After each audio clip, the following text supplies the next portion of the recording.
So what does it mean to have God at the center of my life? Well, I think for me, in my own pilgrimage of faith, in my walk with the Lord, it's never been the same. It's always been very different. My relationship with Christ has always been different, and having Him at the center of my life and what that looks like. But personally, right now, I think having God at the center of my life means to invite Him into my home, into my heart each and every day. That when I wake up and I pray, Lord, be the center of my life. You know, I surrender my life, my job, my work, my prayer, my family, everything to you. Let your will be done, more of you and less of me.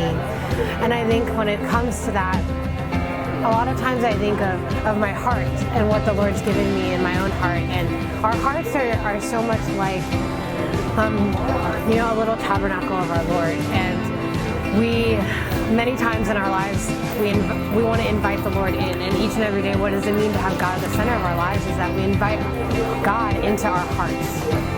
And in that, we're inviting Him into the messiness as well as the clean areas. And it's like when we have people over, we welcome them into our homes and we clean up and tidy up, and we welcome them into the living room or the foyer, but we don't let them see the basement, and we don't let them see the attic and the messy parts. And I think it's the same with the Lord. We want Him to come in. We want to have a relationship with Him. We want Him to see who we are. So we open our hearts and we let Him come in. And He comes and He sits and He says to me, He's like, Erin, this is all nice, but is this all of you? And I say to Him, like, well, these are the rooms of my life I want to show you right now.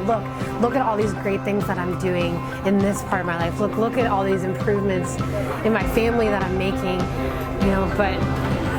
But I lock those hidden doors. I lock away the rooms of fear, of anxiety, of stress, of pain, of suffering, and I don't let Him see it. Because maybe I'm afraid and maybe I'm shameful of those parts in my life. But God, to be the center of my life, I have to let Him see every room of my heart.